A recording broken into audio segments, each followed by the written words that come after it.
It's a normal Friday here in Uptown Whittier. Store's been pretty busy all day. The only thing I can think about is doing this week's podcast.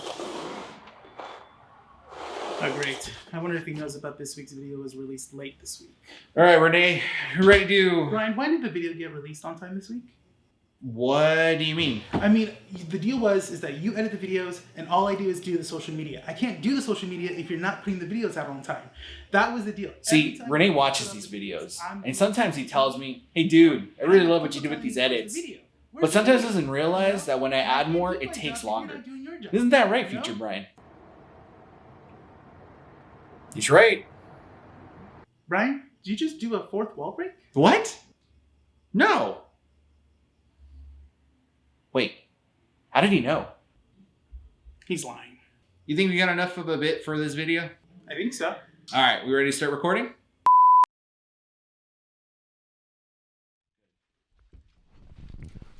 Check both. Check. 1, 2. This one's going. Check. Check. Check. Check. Good. And camera is actually straight.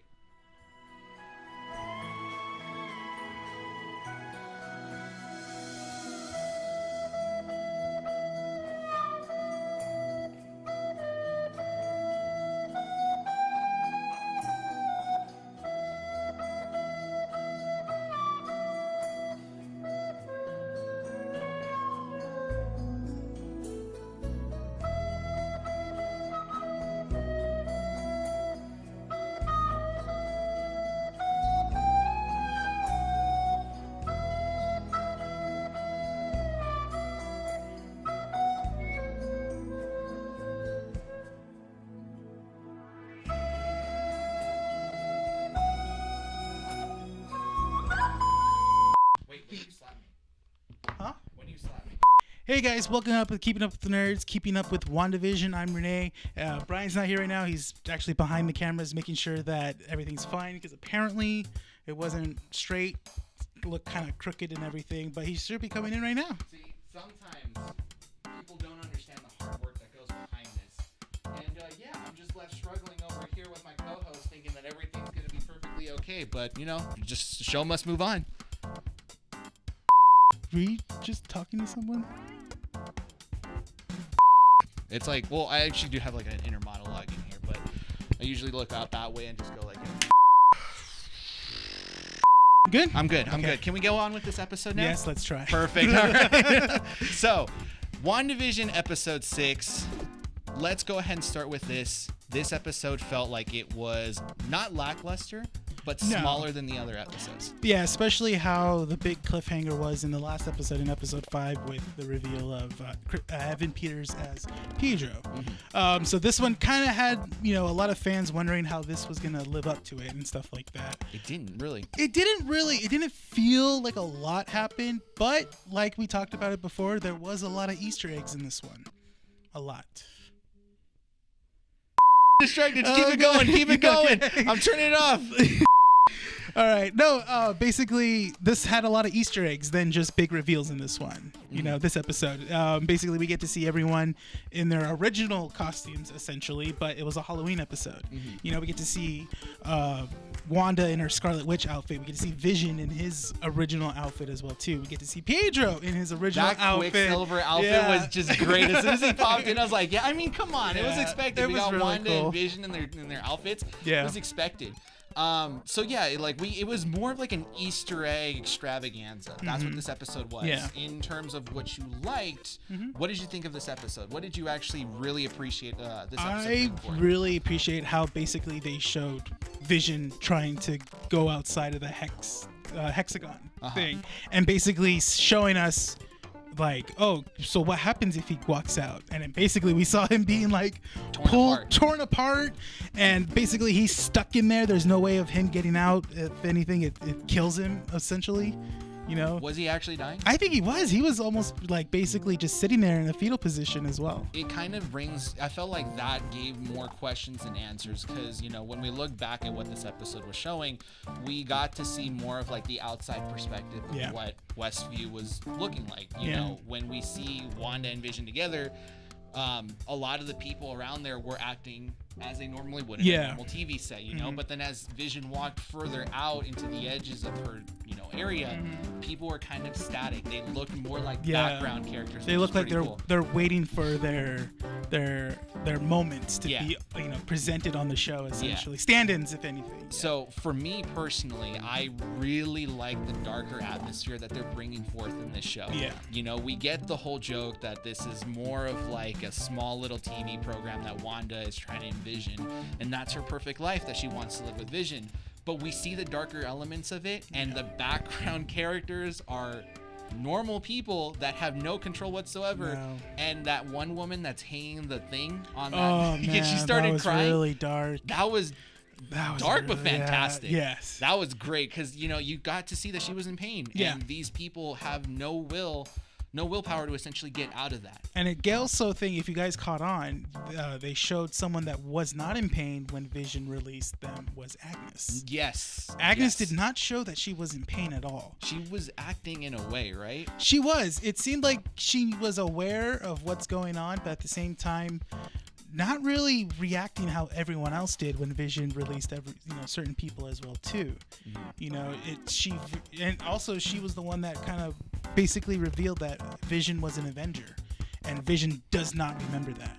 He doesn't know anything. She felt like a minion as a part of this whole thing, right? She kind of wanted to play along and kind of like trick Vision into thinking that she's still kind of like a normal person in this whole thing, being captive and stuff, but she knows more than what he basically she knows more than he does, essentially, is what's going on over here. So Agnes is still a character in play that I technically feel, and I think you do as well, that is still technically someone that could be manipulating, an extra writer per se, that is kind of controlling Wanda's world in a way. Definitely. In terms of Easter eggs, I think we got all that, but in terms of Easter eggs, we've got, like we said, Wanda's original outfit, Quicksilver's, and Vision's, and the kids. The kids. This. So there's a lot of Easter eggs when it came to the kids. There was also when Pietro calls them demon spawns. That's a little throwback to how in the comic books these kids were created from the soul of Mephisto. And that was really cool. They threw that, and then also their costumes as well too. So because they are actually characters in comic books as well too. You have Wiccan and Speed, and Wiccan is actually proved to be a little bit more powerful than Scarlet Witch when he becomes of age and stuff. They use technically the same powers, because I didn't know this. I didn't know this. I'm a nerd, but there's some things I kind of don't know about. But they technically do have similar powers to their Wanda and Quicksilver, right? Yeah, definitely, because they're twins themselves as well. So we've got that. I think one other little part that I do want to mention is the Jimmy, what are the names? Darcy and Monica, that whole break off from Sword and them going rogue. Shout out to Jimmy for throwing the first punch. Dude, I was like, Jimmy's got moves. He's got the card tricks. He's got the swag. He's got the coffee, and he's got the punches. He's great. He's the package. We forgot Monica is finally kind of realizing that she has powers as well. So something happened to her when she was in the Hex. So this is now confirmed that there is more to what's going on. Yes. How Pietro was acting, he knew pretty much a lot of what Wanda's powers can do, and was basically more aware than everyone else was. Basically, like, how did you do it? Asking her how did she do it, and then also mentioning that he feels like a different person as well too, and he doesn't know how he got there as well. He said that I just heard your voice and I came. So he's more self-aware than most other people that are being brought in. In terms of predictions, we've got a lot to work with now, because we kind of get little hints and ideas. Like you said, Pietro is more self-aware than most other people out there. We also have Agnes acting a little bit weird, and Monica in one of those little tidbits that kind of was like missed out, because she like whispered it a little bit, her contact that she was going to meet an hour later. So a lot of people are speculating that is possibly Reed Richards or something, because he's an astrophysicist. I said Reed Richards earlier this week. I was like, they could possibly be bringing in a Fantastic Four character. This show can show us anything at this point. I wouldn't be shocked basically if it is Reed Richards or something like that. Reed Richards as his superhero person or persona, or like Reed Richards before he got. I'm gonna say before. Before. Yeah. Okay. Before the Fantastic Four. Got it, because they are working on a movie, right? Yes. Okay, so that is your little prediction. Oh, actually, I'll jump on board and say that's actually my prediction as well. Yeah.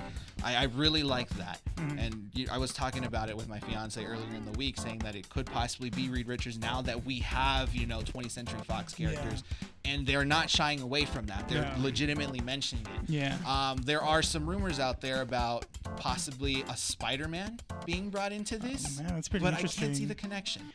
I know it would have to be very like layered out of how they're gonna do that. Not just him just like showing up like that's it. It has to there, but it doesn't fit, right? Yeah, it doesn't make sense at least for these characters. Mephisto is kind of being a stronger prediction.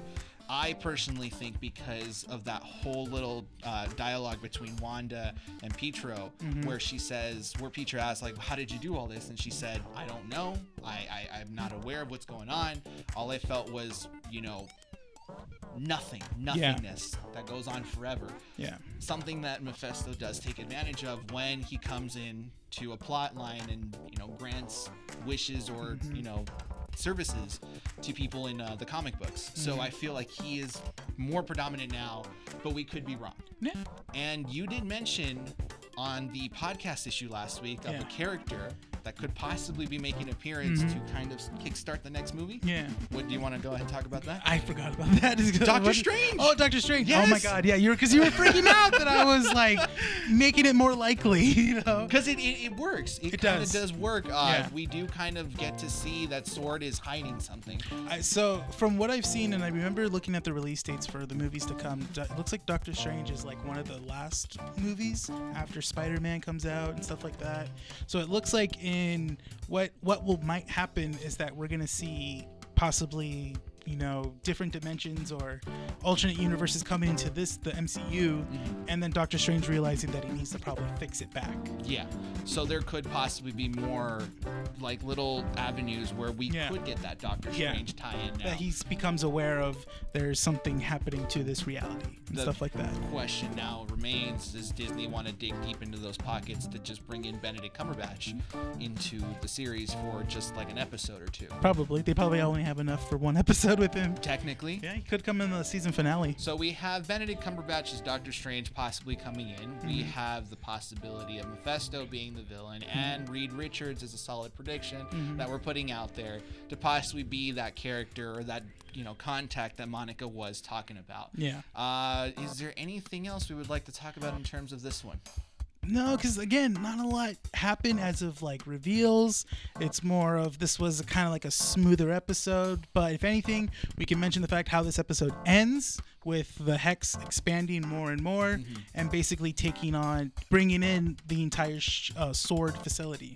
And then also Darcy being trapped in that world as well too. Oh, I cannot wait to see her in a TV little snippet from one. Like what kind of character she's going to be in that show. I hope that they reference something from like Two Broke Girls or something like that. Oh, that would be awesome. Yeah, because Fox was the one that did that. Yeah. So. No, NBC. Was it NBC or was it Fox? No, it's NBC. It'd be interesting for her to kind of play back a character that she was in a TV show. Oh, definitely, yeah. And just kind of do a little bit of a throwback in that sense, because she's Kate Dennings. Or she plays a waitress. She could just be a waitress. That's what I'm talking about. They could be referencing her in just put her as a waitress and stuff. Yeah. So here's hoping episode 7 is going to explain a lot more. We do have 7, 8, 9, 3 more episodes after this. So it's going to be pretty interesting and pretty. We're getting close to it ending. Oh, man. They are teasing more cameos. They are teasing something emotional at the end. That's what they've been saying. So yeah, it's going to be a big ending. Yes. Yeah. So, okay, with that, I think we'll just wrap up this video. Yeah.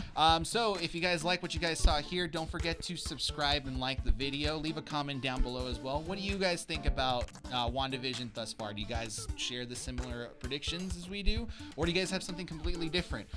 We also have a podcast that releases every week on Wednesdays at 11:30, wherever you get your podcasts, and here on YouTube as well. Follow us on our socials, Instagram and Twitter. Handles will be placed here and here as well. And with that said, I think we'll go ahead and wrap up this episode of Wandavision. Yep. So, thank you guys. This is Keeping Up with the Nerds, Keeping Up with Wandavision. My name is Bryan. Rene. And we'll see you all in the next video.